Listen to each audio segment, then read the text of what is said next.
Olá, turmas, espero que todos estejam bem.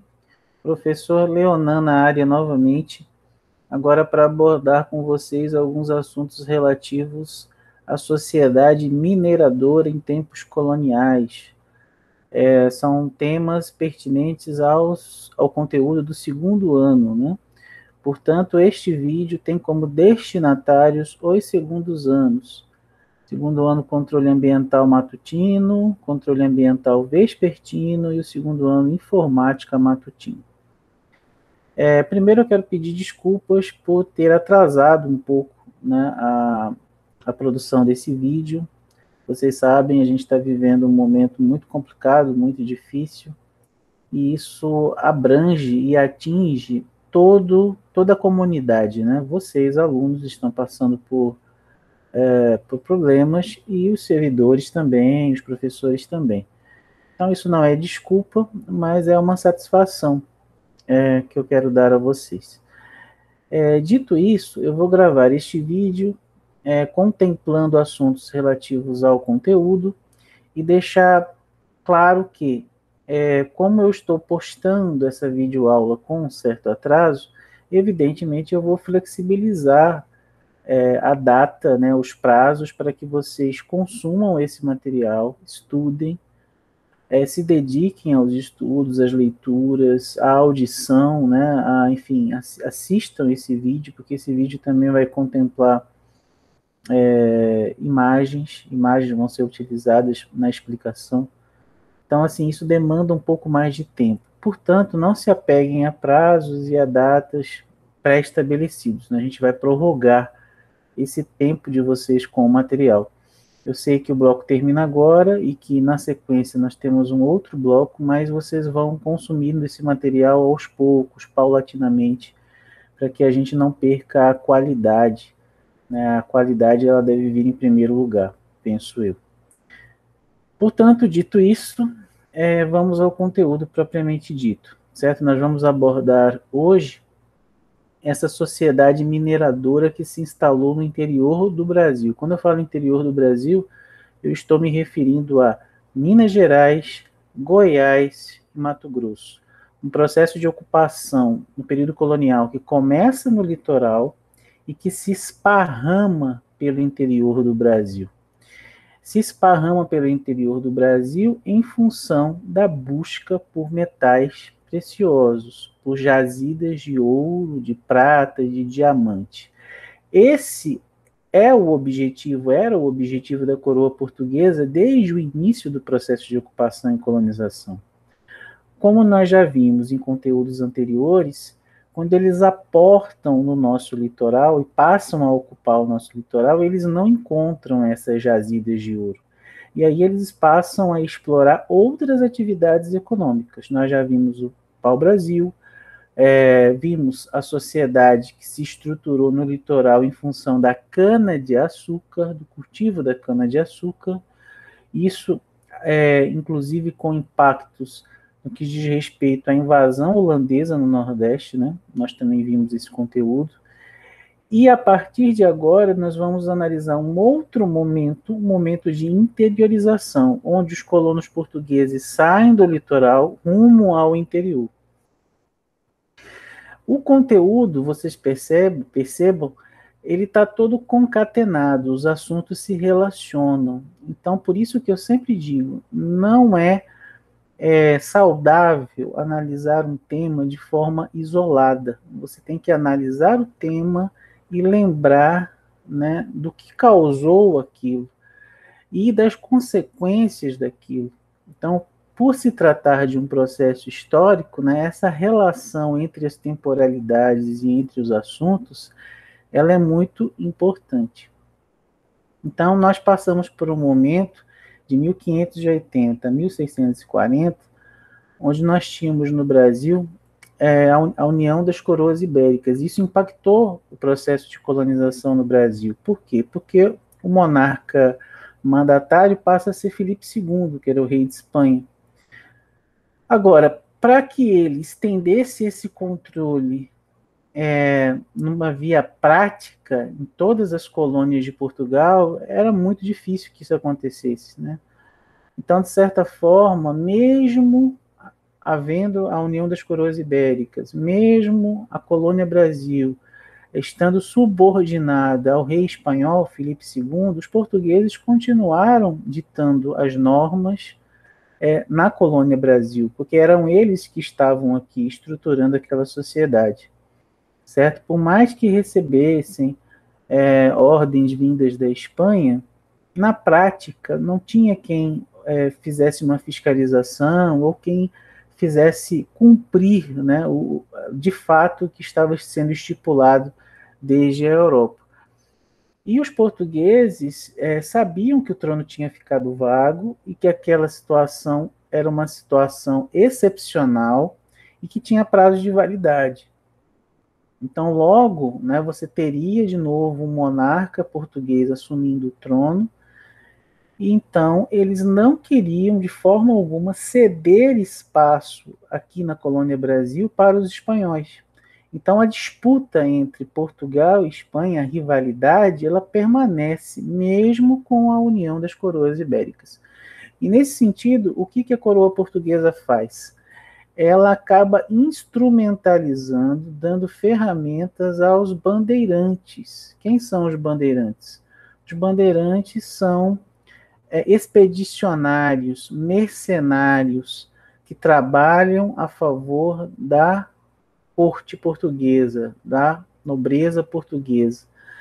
E aí essas pessoas, elas já têm uma singularidade no seu processo de formação, porque muitos deles nascem já na colônia Brasil, são filhos de portugueses com índias, né, muitas vezes, e aí isso já mostra que havia um processo de miscigenação. Miscigenação da forma como nós já comentamos, inclusive, né, sem aquele aspecto romântico, é uma questão de imposição mesmo de uma cultura sobre a outra.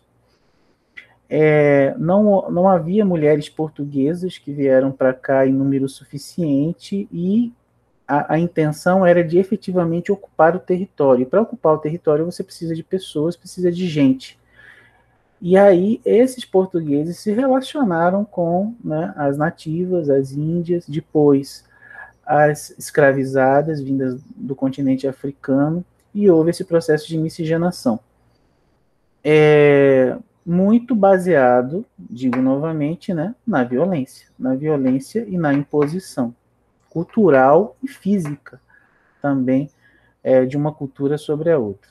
Mas fato dessas relações nasceram já, entre aspas, brasileiros, né? Brasileiros, nascidos aqui na colônia Brasil. Por que eu digo entre aspas? Porque nós não tínhamos ainda autonomia política. Éramos terra de Portugal, certo? Então, quem ditava as normas eram os portugueses.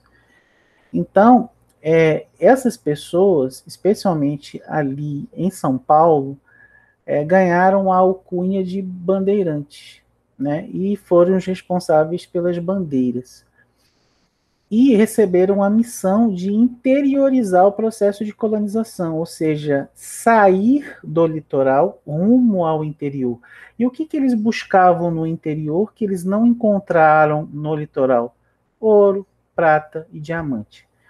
Eles foram encontrar na região das Minas Gerais, né? Avançando, chegaram às Minas Gerais e encontraram ali uma quantidade significativa de ouro, de prata e de diamante, especialmente ouro e diamante. E ali começa a se constituir uma sociedade estruturada, né, a partir do achamento, entre aspas, da descoberta dessas jazidas auríferas. Elas sempre estiveram lá? Sempre. Quem é que tinha informação de que ali tinha esse metal precioso? Eram os portugueses? Os portugueses não conheciam o território. Eles tiveram necessariamente que contar com o auxílio dos povos indígenas, dos povos originários. Então foram eles que levaram os portugueses a esse local onde existia o ouro, né, e o diamante. Essas sociedades indígenas, eu já disse para vocês, elas não davam a importância a esse metal precioso. O metal precioso para eles era motivo de adorno, era utilizado para fazer colares, joias, enfim, atribuir um significado, né, àquela pedra, àquele material, mas não no sentido ocidental de valorização, né, pensando no lucro, na acumulação daquele metal em riqueza, no sentido ocidental. Então, eles não tiveram problema nenhum em encaminhar os portugueses àquelas terras, né, onde eles encontravam aquele metal que reluzia, né, com o contato da luz do sol e faiscava, brilhava, né, no pescoço dos indígenas. E aí eles mostraram e eles funcionaram como uma espécie de GPS para esse bandeirante, né? Então, o bandeirante, guiado por esses indígenas, acabou se deparando com essas jazidas auríferas. Aprendeu a caminhar na mata, o que comer, como se comportar com o indígena. Aí, nesse momento, há um exercício do que a gente chama de alteridade, né? Que é de conhecer um pouco da cultura do outro. Mas percebam, esse exercício acontece, mas acontece com uma intenção. Qual a intenção? De dominar, né? Ou seja, de domínio, de exercer o poder de uma cultura sobre a outra. Então, é algo importante de ser dito, né? Existia alteridade, os indígenas aprenderam também nesse processo, nessa relação, né, de transculturação com os portugueses, mas os portugueses sobressaíram-se em nível político, né, em nível econômico, em nível cultural, no sentido de imposição. Eles tentaram impor a sua cultura, partindo daquela ideia de que são portadores de uma cultura superior, civilizada, que estavam em contato com povos, entre aspas, primitivos, o que não é uma verdade. Sociedades indígenas tinham um grau de complexidade enorme na sua organização, só que era uma dinâmica diferente, era um modo de ver, era uma visão de mundo totalmente distinta da do europeu. Eram ritmos, eram culturas distintas, né? Então, fica como lição, né? Os portugueses aprenderam com os indígenas, foram levados até lá, mas submeteram os indígenas. Então, assim, é uma relação de troca, mas é uma relação de troca com uma intenção de domínio, né? Nas relações cotidianas da gente em sociedade, né? A gente estimula a troca, estimula o conhecimento sobre uma outra cultura, né?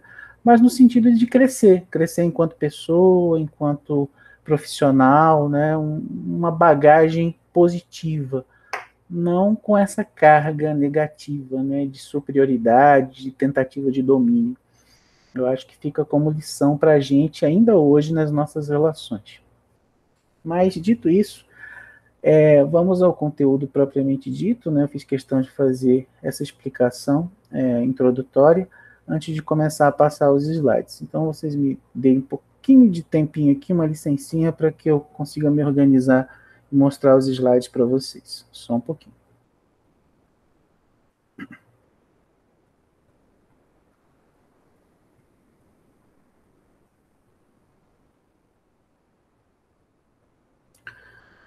Bom, gente, eu acredito que vocês estejam vendo, né, o material. Eu vou tentar colocar aqui um F5 e colocar a tela inteira para que vocês vejam melhor. Veja, essa é uma pirâmide social que mostra como estava estruturado essa sociedade mineradora do século XVIII. Veja, nós estamos falando ali do finalzinho do século XVIII, os anos de o finalzinho do século XVII, nos anos de 1690, 1695, é quando os primeiros bandeirantes chegam à região das Minas Gerais. Mas o processo ganha corpo e eles começam realmente a estruturar essa sociedade mineradora nos anos de 1700, ou seja, no século XVIII. Então, vocês veem aí a estrutura dessa pirâmide, né? A base, os escravizados, né? Ali está escravos, mas, gente, vamos tentar utilizar o termo escravizados. Ele é muito mais pertinente e compatível. Veja, são sociedades que foram trazidas da África forçosamente, né, ao Brasil colonial, para trabalhar de forma compulsória. Então, assim, né, são seres humanos que foram escravizados. Eles não são naturalmente escravos, né? Então, há de se situar bem isso antes de seguir aqui com a explicação. Então, trabalhadores livres também existiam, trabalhadores livres. Lembrar que, com a descoberta desses veios auríferos, né, houve muitos imigrantes portugueses vindo para cá, certo? Então, assim, eles ficaram, assim, entusiasmados com a descoberta do ouro. Então, aqueles que permaneciam em Portugal tiveram o desejo de vir à colônia Brasil para ascender socialmente, né? Crescer, enriquecer de uma forma, entre aspas, mais fácil, né? Explorando os veios auríferos. Então, especialmente os portugueses do norte de Portugal vieram em peso para a região das Minas Gerais. Esse norte de Portugal é interessante porque, etnicamente falando, eles têm uma ligação com o povo celta, povo antigo, né? Celta que conviveu com os romanos, uma civilização antiga, um povo que era estruturado em clãs, né? E que se estabeleceu ali naquela região do norte de Portugal, na fronteira com a Espanha, com a região da Galícia. Então, etnicamente falando, os portugueses dali daquela região têm um sangue celta. E são esses portugueses que vêm, na grande maioria, né, para a região das Minas Gerais, explorar o ouro. É um detalhe interessante. Aí você vai analisar o DNA do povo brasileiro e você vai ver que tem muito do sangue celta, mas é em função dessa peculiaridade que eu comentei. Então, dito isso, trabalhadores livres vindo para cá, né, naquela tentativa de enriquecer, de ascender, camadas médias, as camadas médias seriam os comerciantes, aqueles que vão realmente suprir as necessidades daquela atividade econômica. Veja, aquela atividade econômica acontece, mas você precisa alimentar aquelas pessoas que vão trabalhar na prospecção desse ouro. É um trabalho pesado, é um trabalho que exige muito. Então você precisa ter uma agricultura ali, uma pecuária, né, atuante ali, você precisa ter um comércio, a sociedade precisa estar fornida, né, de todos os instrumentos para que aquela atividade econômica siga, né, e faça aquela sociedade prosperar. E como é que você faz tudo isso chegar a essas localidades novas que surgiram a partir da descoberta do ouro? Então você tem ali a região das Minas e a cidade vai surgindo no entorno da atividade econômica, né, o núcleo urbano. Só que o núcleo urbano, como eu falei, ele precisa de outras atividades. Então você precisa levar a agricultura para lá, você precisa levar a pecuária para lá, o comércio para lá. Como é que tudo isso se estabelece? A partir da abertura de caminhos. É necessário que se abram veredas, caminhos. Depois esses caminhos vão sendo aprimorados e vão virar estradas. Estradas que comportem, por exemplo, o trânsito de carroças, de carruagens, de animais, né, de traçado, animais, bois de carga, cavalos, burros, né, enfim, para transitar. E são esses animais, é esse trânsito que vai alimentar esses núcleos urbanos com os produtos necessários para a sua estruturação. Então, esses caminhos vão ser abertos ali no período colonial, né, do litoral para o interior, em função da descoberta dos veios auríferos. Normalmente você tem uma picada, né, que é aberta, essa picada ela vira um caminho, depois ela vira uma estrada.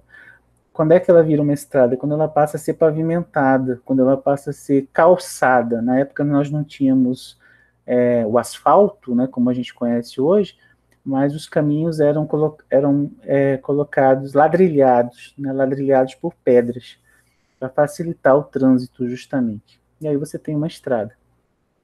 Então essa sociedade passou a se estruturar dessa forma. O topo da pirâmide é composto por grandes proprietários, são aqueles que detêm o capital, que detêm o dinheiro para desenvolver a atividade econômica. Então, grandes pessoas de famílias influentes de Portugal, né, vieram à época explorar o ouro na região das Minas, e eles tinham dinheiro, eles tinham condições para manter aquela atividade econômica em andamento, comprar e vender escravizados, né, o tráfico negreiro era alimentado pela atividade, enfim, uma série de estruturas que eram necessárias e que para que você tivesse, você tinha que ter um capital, um dinheiro. Então, assim, esses grandes proprietários normalmente eram membros de famílias tradicionais portuguesas, né? Famílias já que gozavam de um status social elevado. E exploravam toda essa rede, né? Que se concebeu, né? Que nasceu em função do ouro na região das Minas. Então, aumento populacional, né, foi uma consequência, o aumento do mercado interno. Então, você passou a produzir e a vender para essa população que ali começou a se fixar ali naquela região, certo? Então, eles precisavam vestir, eles precisavam comer. Então, assim, o mercado interno foi aquecido com a descoberta dos veios auríferos e diamantíferos, uma integração econômica entre a agricultura, como eu disse, pecuária, né, o comércio, enfim, as atividades todas do primeiro setor, do setor secundário, né, integradas. E a atividade mineradora propriamente dita, porque no primeiro momento, o que, que acontecia? O ouro, ele era descoberto de uma forma assim muito fácil, que existia ouro em abundância, e boa parte desse ouro era um ouro chamado ouro de aluvião. O que é o ouro de aluvião? É aquele ouro que fica ali aparente, né? Você não precisa fazer muito esforço para conseguir prospectar esse ouro. Ou então ele está assim muito próximo da superfície. Você precisa cavar só um pouquinho e você já encontra. Então você tinha, no primeiro momento, esse ouro em grande quantidade. Depois, a existência desse ouro, né, ela permanece, você ainda tem ouro em grande quantidade, mas você precisa cavar mais fundo. E para cavar mais fundo, você precisa de tecnologia. E tecnologia custa dinheiro. Então, normalmente, esse maquinário era trazido da Europa, né, e custava caro. Então, não eram todos que tinham condições de comprar esse material, esse maquinário. E, logicamente, quem aplicava o uso desse material eram os escravizados. Os portugueses, né, os grandes proprietários, não suavam e não, enfim, trabalhavam, não pegavam, né, no batente mesmo. Quem pegava eram os escravizados. Então, o desenvolvimento dessa sociedade mineradora, como ela foi estruturada, foi através das mãos dos escravizados. Os escravizados ergueram todas aquelas belezas que nós vemos na região das Minas Gerais. Quando a gente observa o casario, né, o estilo barroco, as igrejas, né, incrustadas de ouro e de prata também, algumas delas, a gente normalmente associa isso ao português. Na realidade, quem ergueu tudo aquilo foram os escravizados, né, foram os africanos que vieram do continente mãe para trabalhar de forma compulsória na região das Minas Gerais. Então, isso é importante também que seja dito. Aliás, o maior, né, o considerado maior artista barroco da região das Minas Gerais e desse período colonial é o Aleijadinho. E o Aleijadinho, ele é filho de um português com uma negra escravizada. Então, assim, ele é fruto desse processo de miscigenação, que sofreu preconceito, né, na sociedade da época. Eu vou indicar um filme, tá? Esse filme, eu vou colocar o link dele no Classroom, eu gostaria que vocês assistissem. É um filme sobre o Aleijadinho e mostra muito disso que a gente está comentando aqui com vocês na aula de hoje. Então, veja bem, aí tem um quadro comparativo entre o período anterior, que nós já analisamos, com o período atual, que nós estamos vendo, né? Cana, século XVI e século XVII, o ouro majoritariamente ali no século XVIII. ao invés da cana e do pau-brasil, até no início, né, serem atividades econômicas ligadas ao litoral, nós temos o ouro no interior, como eu disse, né? Minas no primeiro momento, depois os bandeirantes avançam para onde hoje, né, está localizado o estado de Goiás, e depois chegam a Mato Grosso. Nós vamos ver também um pouco sobre Mato Grosso nessa aula de hoje. A dependência na cana-de-açúcar era holandesa e a dependência do ouro era inglesa. Por que a gente fala disso? A gente fala disso porque Portugal tinha relações muito próximas com a Inglaterra. E Portugal, ele precisava de maquinário, precisava de tecnologia para poder fazer essa prospecção do ouro no Brasil. E aí ele comprava de quem? Ele comprava dos ingleses. E muitas vezes ele comprava e não pagava de imediato, pagava a posteriori. Então, um dos acordos que eram realizados com os ingleses era: você me cede o maquinário, eu vou lá, exploro o ouro, e depois eu passo uma parte da produção como pagamento a posteriori. Isso aconteceu. Então, grande parte da produção aurífera, ou boa parte dela, não ficou em Portugal, foi direto para a Inglaterra para pagar realmente essa dívida dos portugueses com os ingleses nesse processo. Então a Inglaterra ela usufruiu, né, muito do ouro explorado no Brasil e levado do Brasil para a Europa. No caso da cana-de-açúcar, duas classes sociais, e aí a gente viu na pirâmide social, no caso da mineração, três classes sociais: mão de obra escrava, e aí depois ali você tem uma sociedade que é patriarcal, né, no período, na sociedade da cana-de-açúcar, é aquela sociedade da Casa Grande da Senzala, do Gilberto Freire, né, que nós já até comentamos a respeito também. E no caso de Minas Gerais, continua sendo uma sociedade patriarcal, mas aí a gente coloca uma moderação, né, uma moderada, porque ele já inclui outras relações, né, e pessoas e sujeitos diferentes, que vieram inclusive de lugares diferentes. Alguns imigrantes, inclusive. Então, o perfil era um perfil um pouco diferenciado daquela sociedade que se estruturou no litoral com a cana-de-açúcar. No caso da cana, era um incipiente mercado interno. No caso do ouro, um forte mercado interno, como a gente disse. Havia demanda interna, compra-venda de ouro, né? Os contrabandos que aconteciam. Eu não sei se vocês já ouviram falar daquela figura de linguagem, né, que muita gente usa, que é o santo do pau-oco. O que é o santo do pau-oco na realidade? Era uma imagem de santo, oca, né, feita de madeira, mas oca por dentro, e era essa imagem utilizada para contrabando de ouro, né? O ouro era colocado ali dentro e ao simular, né, que era uma imagem sacra, ele não passava pela fiscalização. A coroa portuguesa ela cobrava um imposto dessa exploração. Então, o grande proprietário, aquele que tinha o capital e que explorava o ouro, ele ficava como uma parte da produção, mas ele tinha que repassar um quinto para Portugal, para a coroa portuguesa, pagando impostos. E aí você tinha nos caminhos fiscais que realmente, né, cobravam esse imposto dos produtores, né, dos exploradores do ouro. Isso mostra, né, que existia um desejo desses grandes proprietários de ficar com uma parcela maior desse lucro, né? Não repassar tudo isso para a coroa portuguesa. Isso gerou, inclusive, revoltas nesse interior do Brasil e na região das Minas Gerais. Vai culminar mais tarde com a Inconfidência Mineira, que foi a maior revolta de todas, né?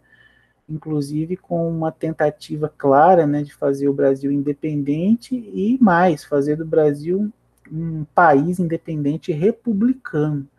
Foi uma tentativa que surgiu ali, que nasceu dessa sociedade da qual a gente está comentando, sociedade mineradora da região das Minas Gerais. Mas a gente vai falar um pouco mais sobre isso daqui a pouco.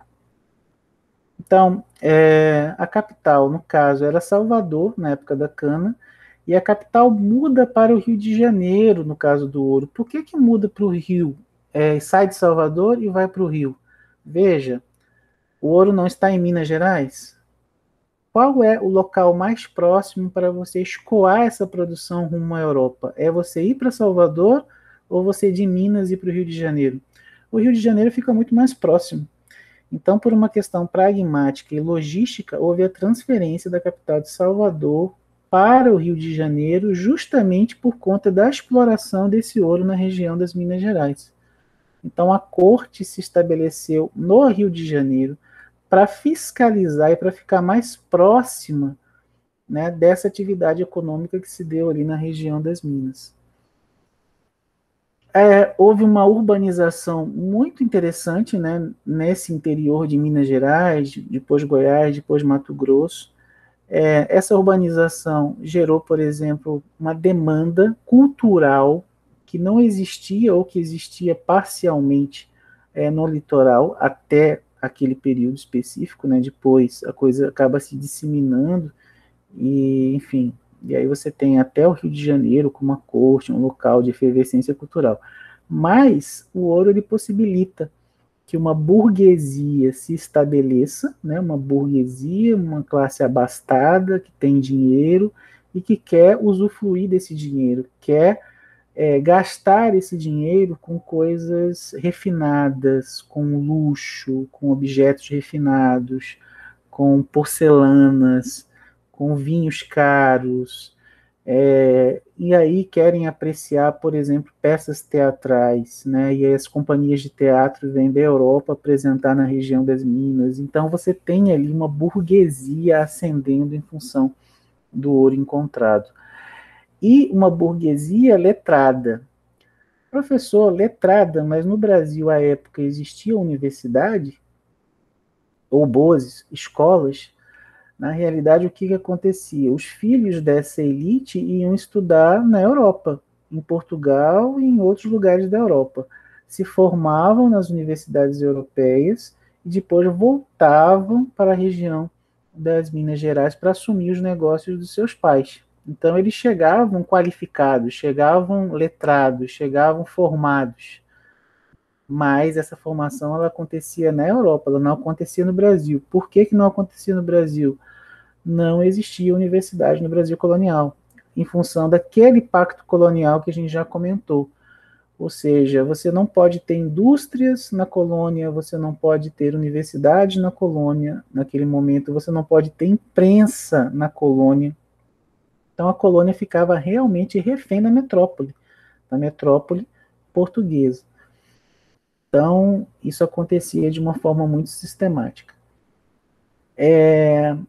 No caso da pecuária, a pecuária é muito importante. Ela começa a se expandir do Vale do São Francisco para o interior e é ela quem vai sustentar a atividade mineradora, né? Enfim, hoje em dia é muito comum a gente falar assim, eu sou vegano, né? Eu só como vegetais, eu não como carne. Ok, é uma singularidade da nossa sociedade hoje, contemporânea. Mas na época, para sustentar um trabalho braçal, para sustentar uma atividade assim, né, onde você exige muito do seu corpo, você necessita de proteína, né? E na época você não tinha estudos dizendo que você pode obter essa proteína é, dos vegetais. E o pessoal realmente consumia muita carne, né? Então a pecuária era muito importante no abastecimento de carne, né, para os trabalhadores, para essas pessoas todas, e também para o fornecimento de leite, né? Porque você tem o gado de corte e tem o gado leiteiro. Então, o leite e a carne propriamente dita consumida nesse contexto. Inclusive, as tropas, né, que iam levando os produtos, os caminhos eram caminhos de terra, eram caminhos batidos. Então, uma viagem, por exemplo, do Rio de Janeiro às Minas Gerais, durava um mês, ou até mais. E aí você precisava, né, de abastecimento de víveres. E a carne, normalmente, nessas viagens, ela era salgada, né, e virava como se fosse uma paçoca de carne salgada. E aí você consumia essa carne ao longo do caminho. né, de uma forma paulatina, gradual. Isso dava energia para essas pessoas, né, fazerem esse vai e vem constante pelas estradas e pelos caminhos ali levando os produtos.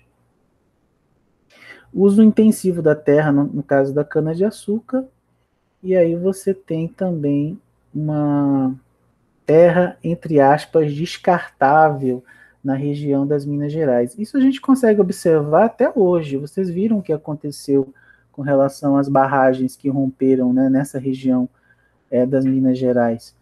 Ou seja, essas empresas mineradoras estão lá naquela região até hoje. A tecnologia mudou, né, o contexto mudou, mas vocês observam essa questão do uso descartável da terra. E vocês são de um curso, né, uma parte, aliás, dos alunos, né, que estão vendo esse conteúdo, são do curso de controle ambiental. Então, eu acredito que seja algo importante para vocês atinarem, né, essa questão do uso descartável da terra. Você remove muita terra para ter contato com o metal precioso, no caso, o ouro, né, ou o diamante, mas o ouro em maior quantidade. Então, é algo a ser observado.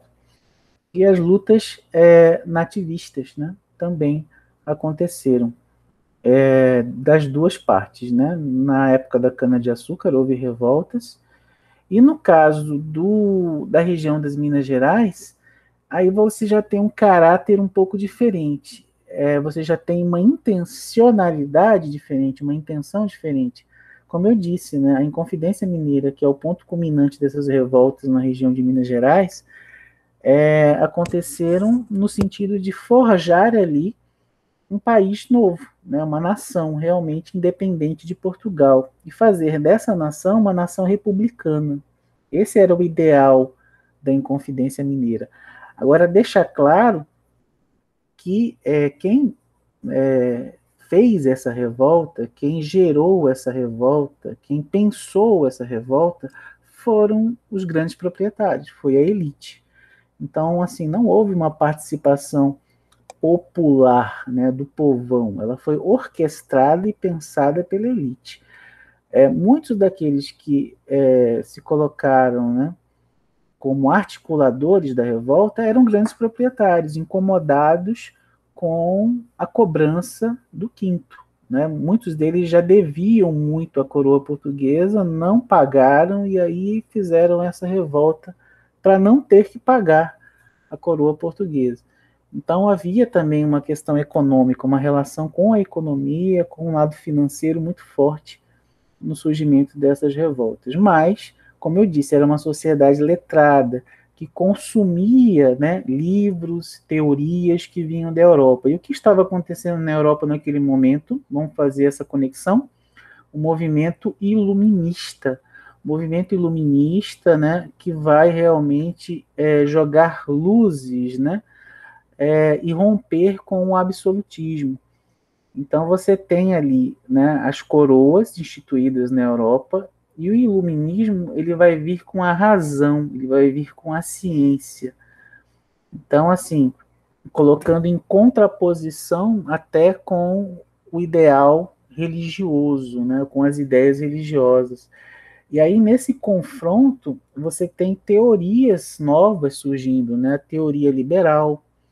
Você tem, por exemplo, revoluções acontecendo em outras partes do mundo que vão impactar as práticas aqui na colônia. Aí eu falo especificamente da Revolução Francesa, que acontece em 1789, e falo também da independência dos Estados Unidos da América, que acontece mais ou menos na mesma época. Então, são episódios frutos desse movimento iluminista que se esparrama por várias partes do mundo e que chega ao Brasil. Então, esses letrados da região das Minas Gerais, eles consomem esse tipo de material. Então, eles passam a articular, né? Porque se os Estados Unidos conseguiu, se a França realmente se libertou da coroa, rompeu com o antigo regime, com a monarquia, nós podemos fazer o mesmo aqui no Brasil, pensavam eles. E aí eles articularam em confidência também com esse mote, com esse sentido. Bom, aqui, né, os magníficos palácios em Portugal mostram para que serviam as riquezas levadas das colônias, ou seja, boa parte desse ouro foi utilizado efetivamente em Portugal. Inclusive, houve um episódio em 1755 de um terremoto que varreu a cidade de Lisboa. A cidade de Lisboa, que a gente conhece hoje, grande parte dela é nova entre aspas, né? Foi reconstruída após o grande terremoto de 1755, que devastou a cidade. Então, essa reconstrução da cidade de Lisboa, ela se deu muito em função do ouro que era explorado do Brasil.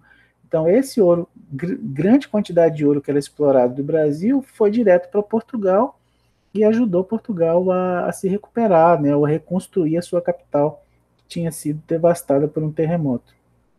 Lembrando, uma parte desse ouro era muito ouro, gente. É que a gente não tem a dimensão, mas a quantidade de ouro foi gigantesca.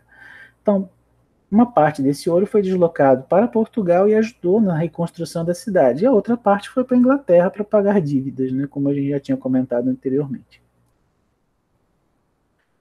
Aí nós temos naquela região das Minas várias cidades surgindo. Aí você tem o distrito diamantino, com a cidade de Diamantina, né? Aí sim, o maior controle de Portugal. Portugal, até 1740, cobrava realmente o quinto. A partir de 1740, havia uma concessão de contrato, né? Era um contrato firmado, e aí você tinha a figura do contratador, um intermediário, né?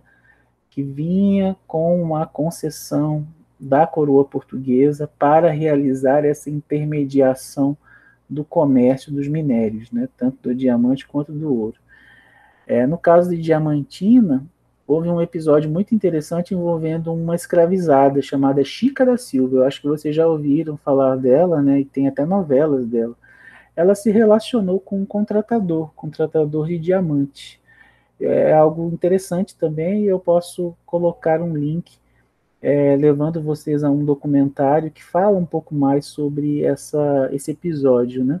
De uma escravizada que se relacionou com um contratador de diamantes e que passou a frequentar a alta elite dessa sociedade mineradora, no caso a Chica da Silva.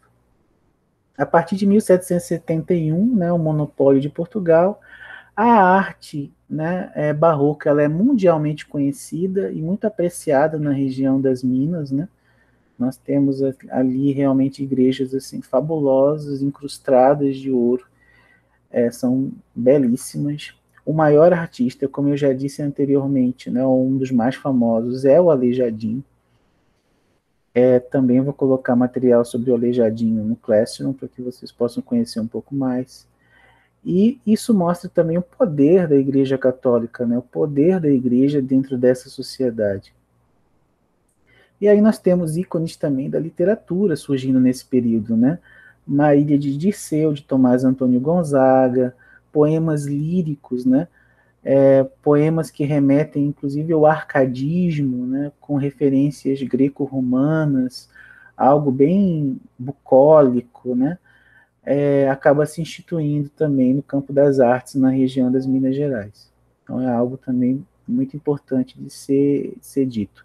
E são esses intelectuais, essas pessoas ligadas às letras, que vão comandar e que vão pensar em Confidência Mineira mais tarde. Aqui nós temos um dos profetas, né?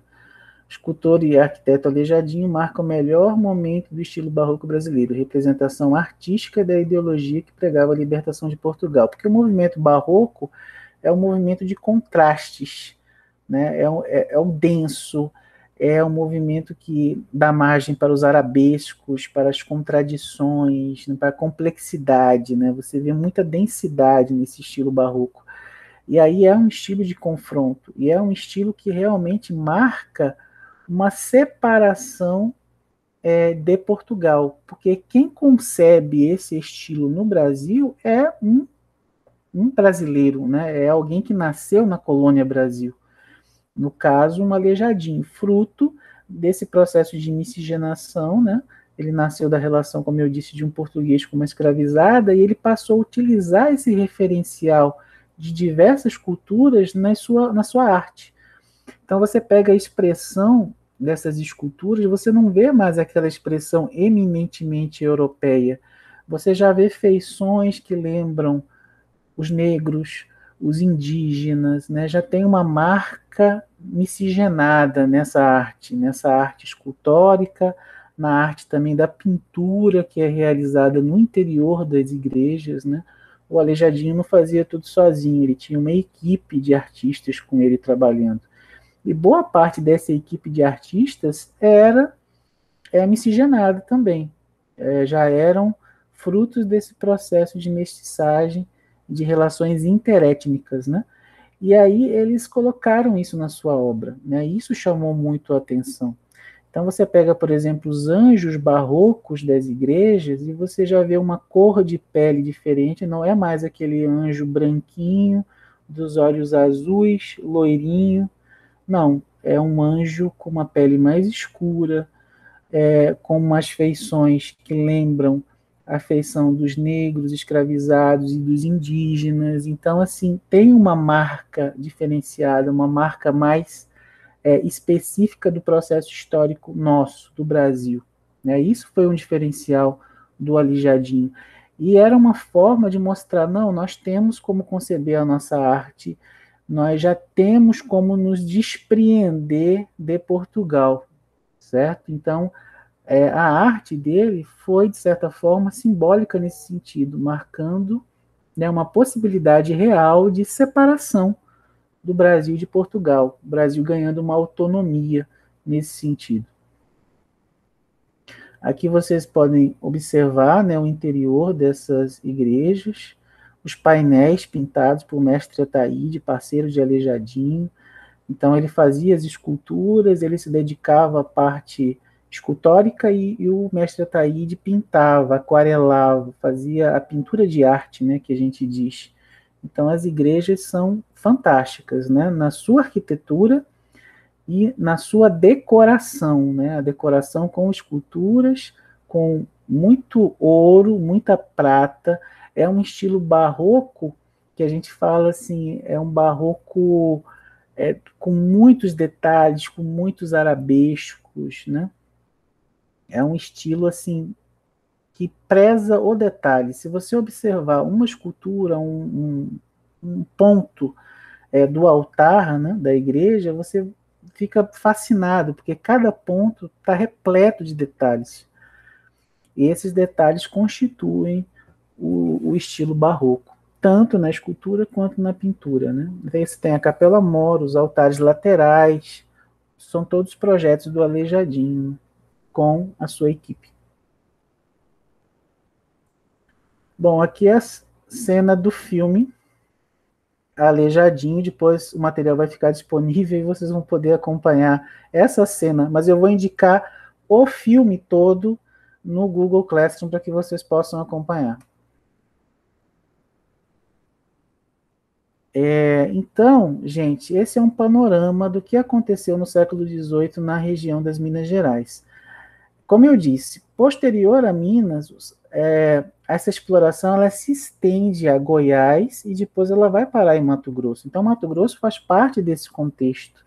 Né? Vamos lembrar que Mato Grosso ele está numa localização estratégica, porque ele está ali no entremeio entre as coroas portuguesa e a coroa espanhola. Como eu disse, né, os tratados eles foram sendo violados pelos portugueses. Os portugueses foram avançando, constituindo vilas, cidades, em lugares que, em tese, seriam, pelos tratados, terras da Espanha. Só que como a Espanha não ocupou efetivamente, não colonizou, não criou núcleos populacionais, acabou dando espaço para que os portugueses fizessem isso. E aí, quando os espanhóis atinavam que o espaço já estava ocupado, eles reclamavam, né? E aí os portugueses utilizavam habilmente o princípio do uti possidetis. É um termo em latim que quer dizer a terra pertence a quem de fato a ocupa. É o famoso grilo, né, que a gente conhece hoje. Quando você ocupa um espaço, um terreno que não aparentemente não tem nada, não tem uma agricultura, não tem nada. E a pessoa chega lá e se fixa ali, né, e começa a cultivar aquela terra, aí ergue uma propriedade, enfim, uma estrutura, e ninguém reclama, né, e passa muito tempo, depois ela pode, né, argumentar que ninguém reclamou e que ela está ali, que ela já criou a sua estrutura ali. E era exatamente o que os portugueses faziam. Os espanhóis, como eles estavam muito ocupados lá no Pacífico, explorando o ouro e a prata, né, que tinha em grande quantidade naquela região, eles não se importaram em ocupar, né, toda a extensão de terra que pelo tratado seriam deles. Então os portugueses foram avançando, foram violando o tratado, foram criando cidades, e aí quando os espanhóis se deram conta, já não tinham o que fazer, porque já tinham cidades ali, né, uma população enorme ali. Você ia fazer o quê? Derrubar a cidade, tirar a população para colocar os espanhóis lá? Não tinha como. E aí os portugueses argumentavam isso, né, esse princípio da área jurídica, e conseguiam sucesso, tinham sucesso. Um diplomata chamado Alexandre de Gusmão, em português, ele foi muito habilidoso nesse aspecto. Então o Brasil, ele tem essa dimensão que ele tem, enorme, né, as pessoas se assustam com o tamanho territorial do Brasil, muito em função dessa situação. Avançavam e depois, perante as cortes, né, a justiça, argumentavam de que aquelas terras não se tinha nenhum tipo de trabalho naquela terra e que os portugueses ocuparam e construíram ali uma infraestrutura. Então isso aconteceu em Goiás, aconteceu em Mato Grosso. Então Mato Grosso ocupa essa posição estratégica. E aí, num primeiro momento, Mato Grosso estava vinculado à capitania de São Paulo. Só que quando os bandeirantes chegam à região de Cuiabá e descobrem muito ouro ali, eles falam: opa, a gente descobriu muito ouro aqui, então vai se construir uma sociedade aqui, e essa sociedade que vai ser estruturada aqui, ela vai precisar de autonomia. Então se despreende de São Paulo e aí se cria a capitania de Mato Grosso, ali no século XVIII também. E aí se encontra ouro na região de Cuiabá, e depois se encontra ouro também na região de Vila Bela da Santíssima Trindade, ou seja, Pontes Lacerda está nesse contexto, porque antes não tínhamos Pontes Lacerda. Pontes Lacerda é uma cidade recente, né, de uma ocupação recente, que foi emancipada recentemente, né? Então toda essa região era parte da grande Vila Bela da Santíssima Trindade. E Vila Bela virou capital da capitania de Mato Grosso em função da sua localização geográfica, por ficar ali muito próximo das terras e das possessões espanholas. Os portugueses tinham medo dos espanhóis ficarem oriçados, né, com o ouro descoberto e que, né, pensando que os espanhóis pudessem avançar para essa região das minas. E aí falaram: não, vamos estruturar aquela sociedade dessa forma, de uma forma autônoma, vamos criar uma capital e criar uma cidade ali com proteção, com uma fortaleza, com um aparato militar, para impedir ou para repelir eventuais investidas espanholas na região.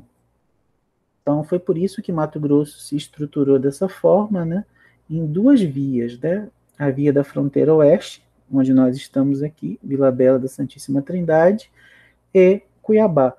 Ambos lugares onde se descobriu, né, onde se encontrou muito ouro.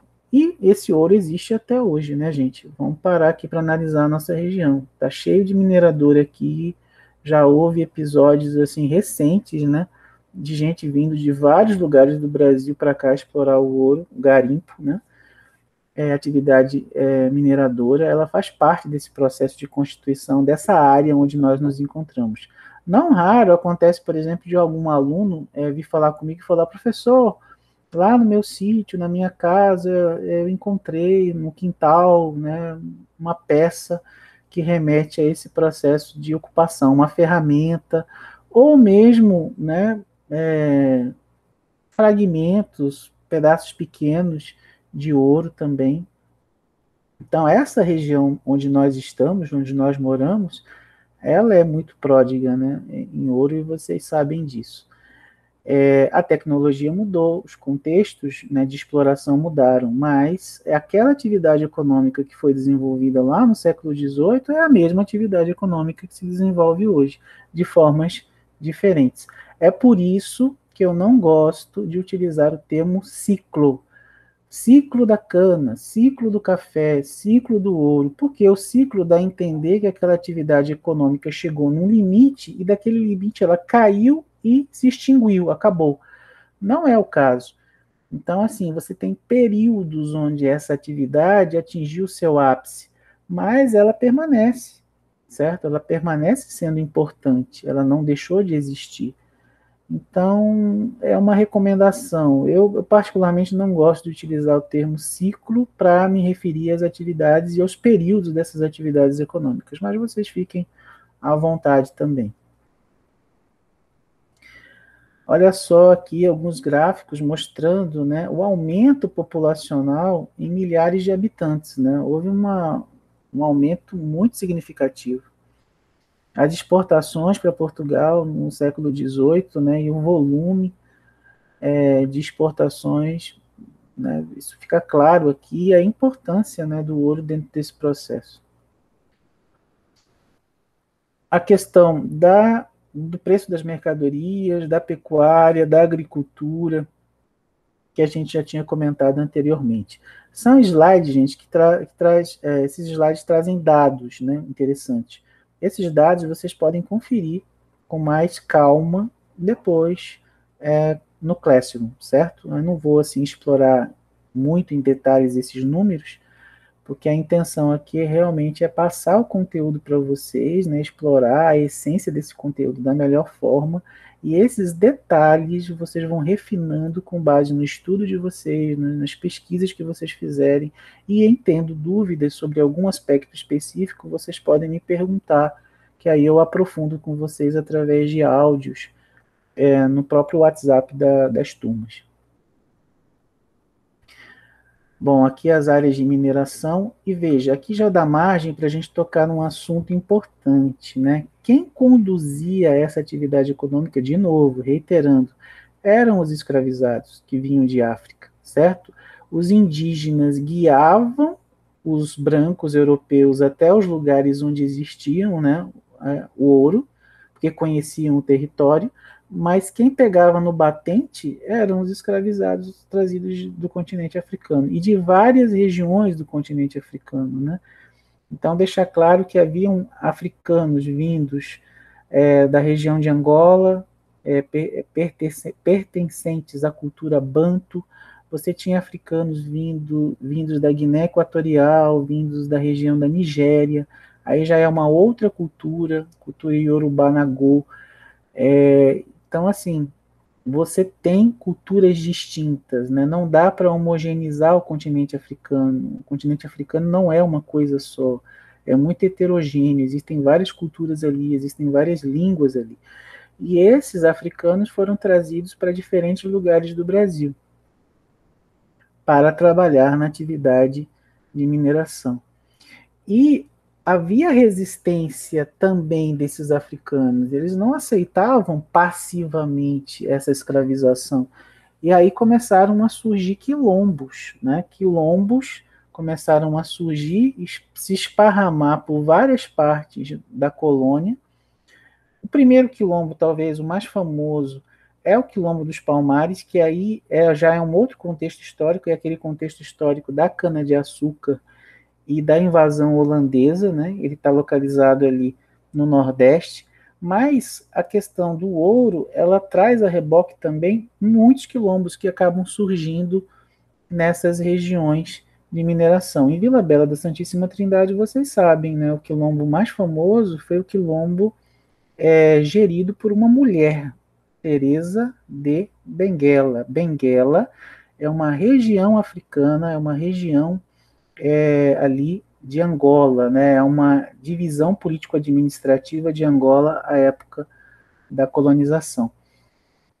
E aí ela, originária de lá, quando os escravizados chegam aos portos do litoral brasileiro, eles são convertidos ao catolicismo. Isso é automático, isso é compulsório. Veja, ele não tem a opção de se manter com o seu nome africano, né? Ele oficialmente ele passa a incorporar um nome português.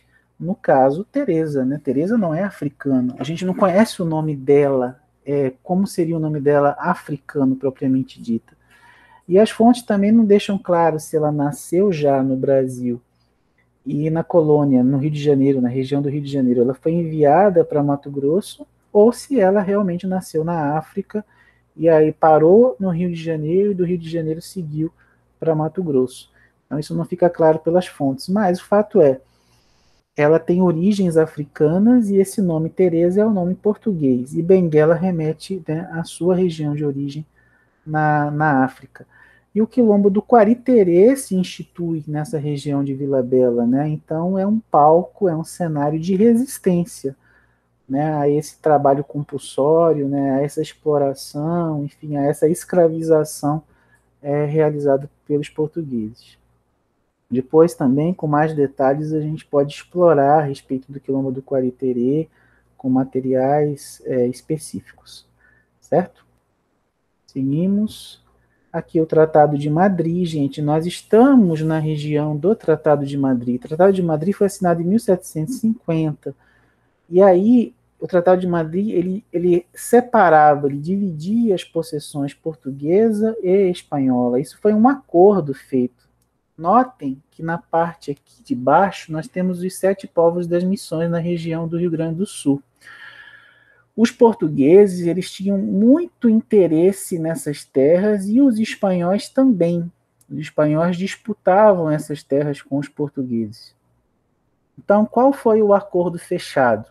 O acordo fechado foi Colônia de Sacramento, 7 povos das missões, enfim, toda essa região, ela fica com os portugueses têm o acesso a uma parte desse território que era pleiteado, e os espanhóis ficariam com a outra parte, né? Uma parte também que era reivindicada pelos espanhóis em litígio com os portugueses, que é essa região aqui do oeste, da fronteira oeste de Mato Grosso. E aí o Tratado de Madrid foi assinado em 1750. É nesse contexto que surge Cuiabá e que surge Vila Bela da Santíssima Trindade.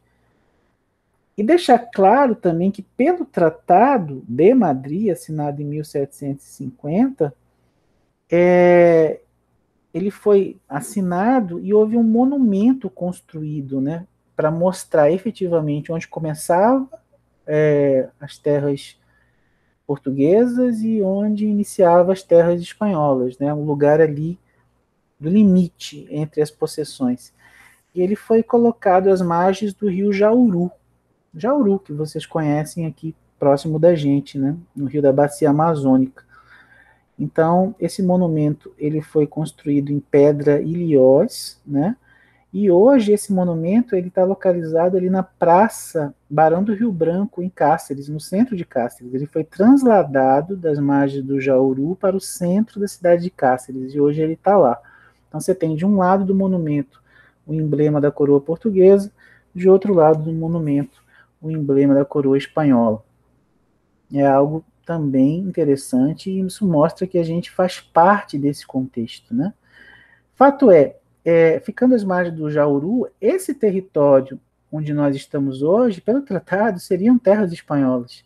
E aí, de novo, acontece a mesma estratégia por parte dos portugueses. Eles avançam, constroem lá as suas edificações, o seu núcleo urbano, e depois reivindicam essas terras. E o mesmo aconteceu com Vila Bela da Santíssima Trindade e essa região que nós estamos ocupando hoje.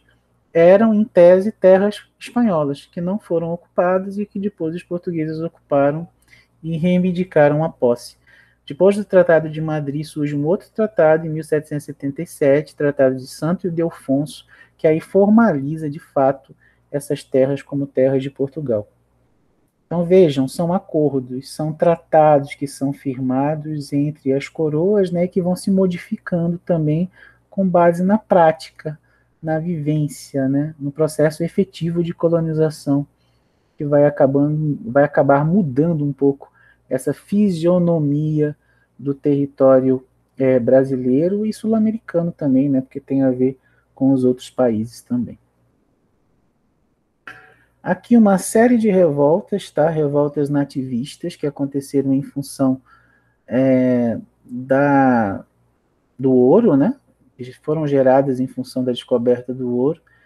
Revolta dos Negros, 1695, Emboabas, 1707, Mascates, 1710, Filipe dos Santos, 1720, até culminar com a Inconfidência Mineira, em 1789. Veja, são revoltas coloniais. Algumas delas estão ligadas à questão do ouro, outras não. Mas todas aconteceram dentro desse período colonial da história do Brasil, que vai de 1500 a 1822, quando o Brasil fica independente. Certo? Sobre essas revoltas, né, também pesquisem, deem uma estudada e caso tenham dúvida, vocês entrem em contato. São muitas revoltas, né? E a gente enfatizou aqui a Inconfidência Mineira, né, com mais detalhes, e também vale a pena destacar as Emboabas, né, que também já foi parte desse confronto entre os bandeirantes que descobriram o ouro e entre aqueles que vieram explorar o ouro vindos de outros lugares. Então houve essa revolta no início do processo de estruturação dessa sociedade mineradora. Bom, e aí nós temos uma das revoltas a revolta considerada aqui, né, nomeada Revolta de Negros, mas é com relação ao Quilombo de Palmares, né, e a figura simbólica de Zumbi dos Palmares. Contra a escravidão, maltratos e humilhações, iniciativas individuais, fugas, suicídios. Veja, esse quilombo específico, ele está ligado àquela questão anterior que eu comentei com vocês sobre a cana-de-açúcar e sobre a invasão holandesa. Esse quilombo foi criado a partir desse contexto histórico, né? E aí você tem outros quilombos sendo criados a partir da demanda do ouro, da região, da questão da mineração mesmo no interior do Brasil. Então são contextos diferentes, mas todos são símbolos de resistência, da resistência negra contra a escravidão, certo? Então essa ideia de que o negro escravizado foi passivo, que aceitou tudo passivamente, isso é uma mentira, né? Houve sempre revoltas, houve sempre tentativas de se contrapor a essa desumanidade, né? A escravidão é uma desumanidade. Você escravizar um outro ser humano, né? Isso é muito sério, isso viola, né, os direitos humanos de uma forma absurda. E, infelizmente, é um traço da história, né? A gente observa isso lá desde as civilizações antigas, mas isso não justifica e nos dá consciência para mudar esse quadro, né? E para lutar contra o preconceito, porque fruto desse processo de escravização, nós temos o preconceito enraizado na nossa sociedade, um preconceito racial que é estrutural em nossa sociedade. Então a gente tem que ficar muito vigilante a isso, né? Sabendo como se deu o nosso processo histórico, a gente tem como transformar a nossa sociedade, lutar por equidade, lutar para que as pessoas consigam manifestar os seus valores, né, a sua cultura, que esses valores e que essa cultura seja respeitada. Eu não gosto particularmente de usar a palavra tolerância. Quando você tolera a presença do outro, você está agindo com base no politicamente correto, mas você não gosta do outro, você não quer ele perto, mas como a lei, como a legislação exige, aí você tolera o outro. Eu acho que esse é um caminho ruim. O caminho correto é você respeitar, é você conhecer aquela outra cultura, mesmo que você não incorpore aquilo em sua vida. Mas você, conhecendo, você passa a respeitar o espaço do outro, respeitar o seu comportamento, os seus hábitos. Eu acho que com isso a gente tem mais possibilidades de crescer enquanto sociedade, enquanto ser humano. Gente, é isso, tá? Eu acho que o áudio já ficou, a aula já ficou bem extensa, mas como eu disse para vocês, eu procurei num vídeo explorar vários assuntos, né, e explicar. Eu poderia fazer vários vídeos, né? Eu acho que vocês teriam dificuldade em fazer o download, enfim, ficar clicando para abrir vídeo por vídeo, então eu preferi fazer um vídeo mais extenso abordando todos os assuntos. Com certeza vocês terão dúvidas e essas dúvidas vão ser sanadas através do contato de vocês comigo e também de um momento que eu vou marcar com vocês, ou agendar com vocês para tirar dúvida, certo? Um momento de encontro com vocês e aqueles que tiverem dúvida com relação à explicação, com relação à leitura do material, podem entrar em contato. Sobre a atividade para esse bimestre, eu pensei em algo diferente. Eu sei que muitos de vocês estão com dificuldade ainda de conexão, mas para esses que têm dificuldade de conexão, eu vou utilizar a via tradicional, ou seja, eu já até mandei lá para o Leon Marques, né, o material que vai ser impresso e a atividade, né, que está relacionada a esse material, que vai ser desenvolvida de forma escrita mesmo. Agora, para quem tem conectividade, eu pensei numa avaliação diferente. Ao invés de vocês escreverem, vocês terão liberdade para criar uma forma de comunicação sobre o conteúdo e me enviar. Esse material pode ser trabalhado de diversas formas.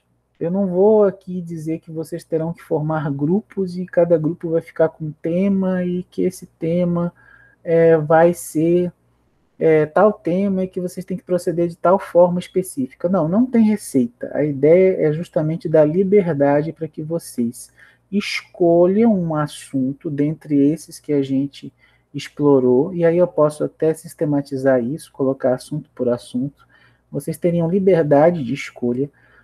Vocês têm liberdade para formar grupos, ou mesmo se quiserem trabalhar de forma individual, também pode.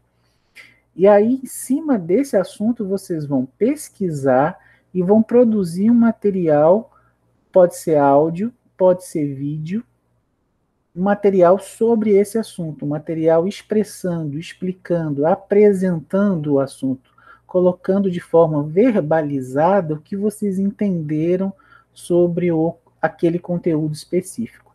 Para não ficar algo muito abrangente, o conteúdo todo, aí eu vou dar essa possibilidade de vocês escolherem um assunto dentre esses que foram abordados e gravarem esse material, que pode ser vídeo, que pode ser áudio, e aí vocês vão disponibilizar esse material para mim no grupo do WhatsApp. Não precisa ser um vídeo muito extenso, não precisa ser um áudio muito extenso. Pode ser algo mais singelo, mais simples, mais sintético. Mas é isso, é tentar variar um pouco, porque normalmente a gente fica muito preso, né, à questão da escrita, né, mas vamos valorizar outras formas de expressão também, no caso a oralidade, né, a apresentação, e aí vocês têm liberdade para produzir. Se quiserem, inclusive, encenar algum ato, né, quiser utilizar de recursos, enfim, vocês podem utilizar da criatividade de vocês, beleza? A gente vai conversar mais a respeito aí entre hoje e amanhã através dos grupos, né, de WhatsApp. Mas é isso, gente. Eu agradeço pela atenção. Até uma próxima oportunidade e sigam se cuidando, viu? Um abraço a todos. Fiquem bem.